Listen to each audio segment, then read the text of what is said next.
The second trimester was honestly my favorite, but there were some rough parts to it.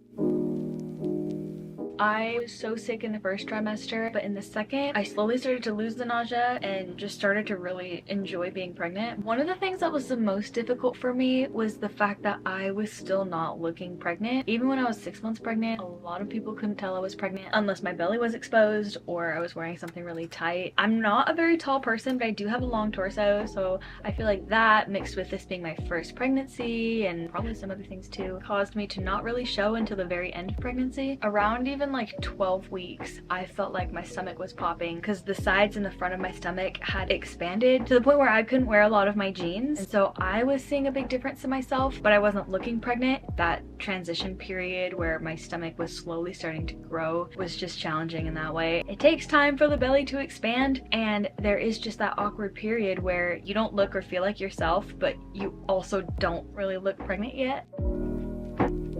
I definitely felt my best once the nausea started going away, but I was experiencing a lot of growing pains and cramping. It felt like a lot of internal stretching, some like shoots here and there. It was kind of painful sometimes. I feel like the first trimester, the pains felt similar to period pain, but the second trimester, especially because that's where I started experiencing more growth, it was pretty painful, not gonna lie. The stretches just felt so weird. I think it's called the round ligament pain. Not the best feeling. At this point, I was still having appointments once every 4 weeks. So because I started feeling pains, I did experience anxiety between appointments. My first pregnancy, I didn't really know what was normal and what was not. I feel like even if it's not your first pregnancy though, when you're experiencing pains, it can be a little bit scary. We were in England for 6 weeks during the summer. I felt the most anxious during that time because I wasn't going to see my doctor for 6 weeks instead of 4. I really craved social interaction. I never wanted to be alone, so it was hard when I was home by myself and my husband was off working. I just wanted to be with him all the time, and I wanted to be with my family. My family was able to come down and visit over the summer, which was so nice. I really enjoyed that. After I got to spend time with my family, we flew over to England and spent time with my husband's family. I just loved being with family, especially after coming out of the first trimester and having a really hard time. It was just so nice to be feeling better, to be traveling, to be having a fun time with family, and to just constantly be surrounded by people. I hated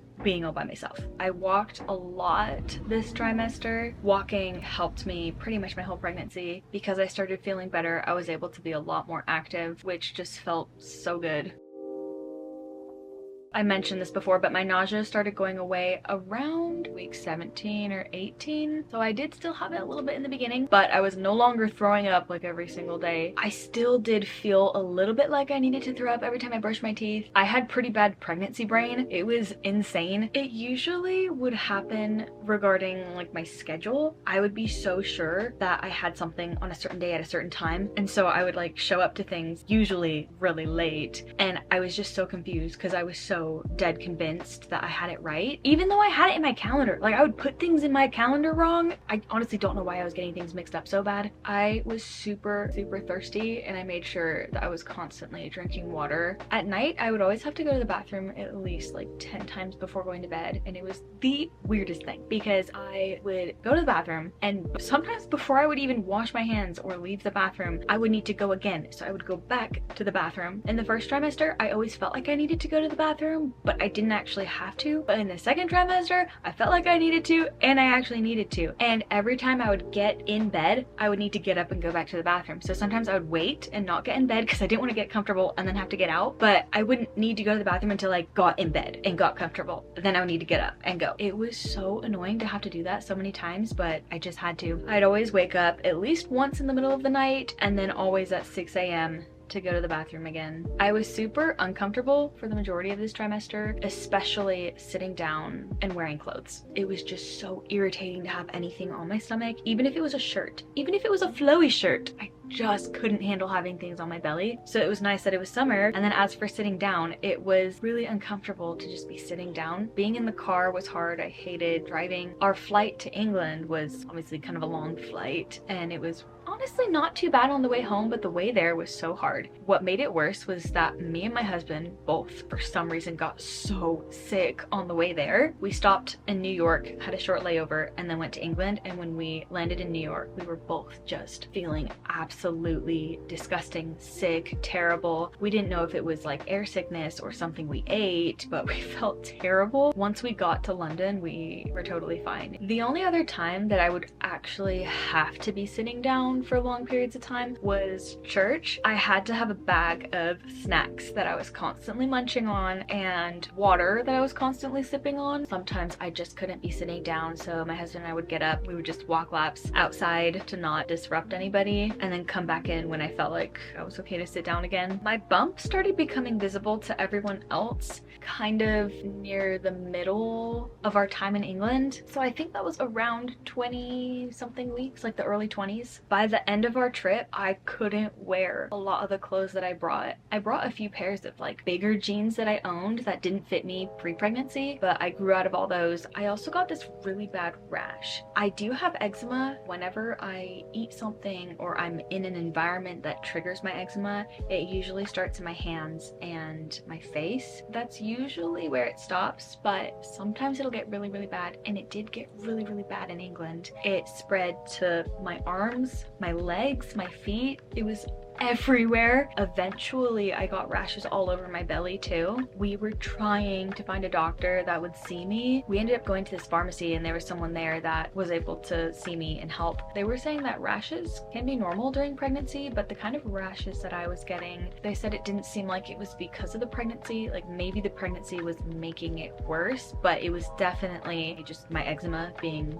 super triggered. They did give me a cream that I used literally everywhere. They told me to be careful using it on my belly and only use it if I absolutely needed it. It did really help to clear it up, but I still had rashes on my thighs, a bit on my hands, and a tiny bit on my stomach, even when we came back to America. And it just took a while of being here where we live in this drier climate for my skin to kind of just go back to normal. I still did have some rashes on my thighs, a little bit on my hands, a little bit on my stomach for the rest of my pregnancy, but they did get a lot better from when we were in England. I'm the kind of person that is normally always super cold, but during this trimester is when I started feeling so hot all the time. It didn't help that it was summer. Even if it was cool inside, I was normally feeling just really hot. I also experienced shortness of breath, and it was just hard to sleep. It was hard to fall asleep, and it was hard to stay asleep at night. Because my bump was starting to show and I had grown out of like all my pants, I did get a pair of maternity leggings, and it was actually the only pair of maternity clothing that I got my entire pregnancy. Since we were going into the fall and winter months, I wanted something comfortable that I could wear because the baby hated when I had clothes on my stomach. I did so much research on different types of maternity leggings. I almost splurged on some of the more expensive ones, but I just bought one on Amazon for like $19. I think it was a little bit more expensive than that, but it was on sale when I got it.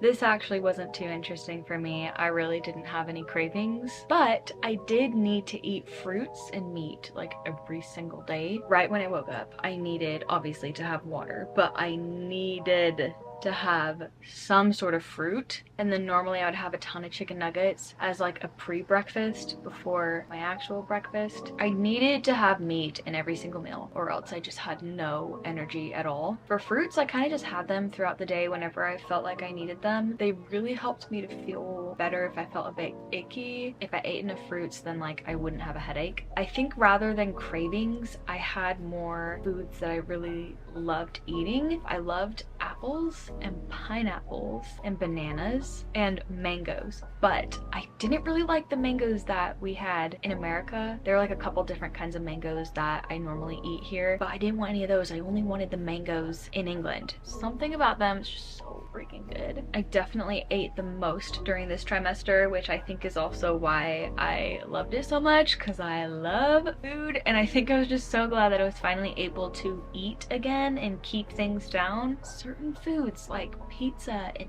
chicken and steak just tasted so much better to me. Also burgers. I loved a good juicy burger. Everything just tasted so much better to me, and I feel like that's lasted. I'm a few months postpartum right now, and there are some foods that I will eat still, and I genuinely think it just tastes so much better now for some reason after being pregnant. Honestly, I wasn't a super emotional pregnant woman. I was pretty much my normal self, except maybe a bit more sentimental about certain things. But then again, I am just a sentimental person in general. I would say I was a pretty reasonable and emotionally stable pregnant woman.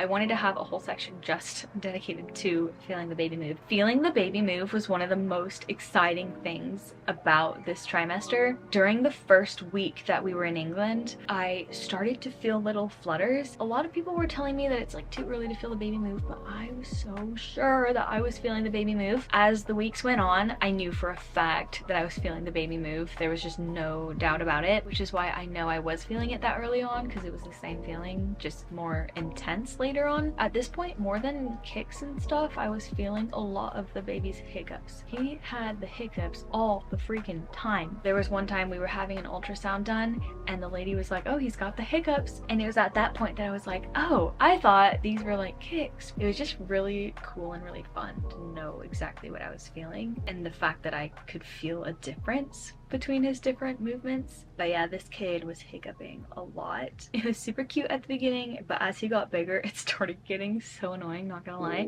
His hiccups were so bad.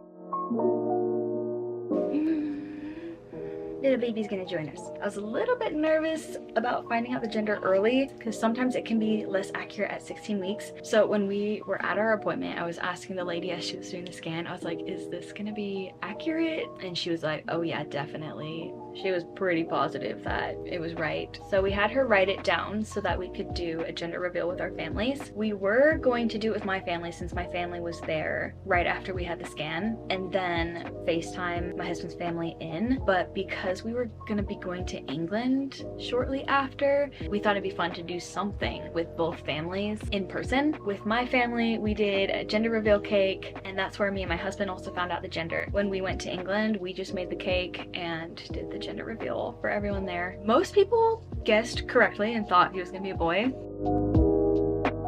I wanted to talk a little bit about school and work since I was doing both. I took it easy with classes because when I was choosing my classes, I was still in the first trimester and feeling terrible. So I only had a couple classes I was taking. I did have vocal lessons. For some reason, singing just really helped me to not have headaches while I was pregnant. For work, I taught music lessons, and because I was feeling better, it was so much easier and a lot more enjoyable to go and teach. Can you let go of my hair?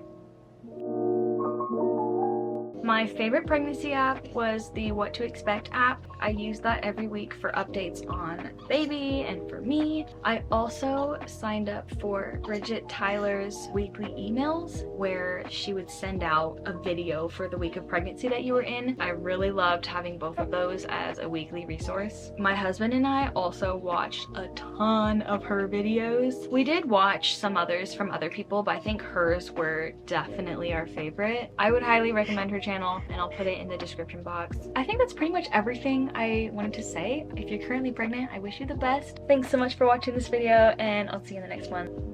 You say bye?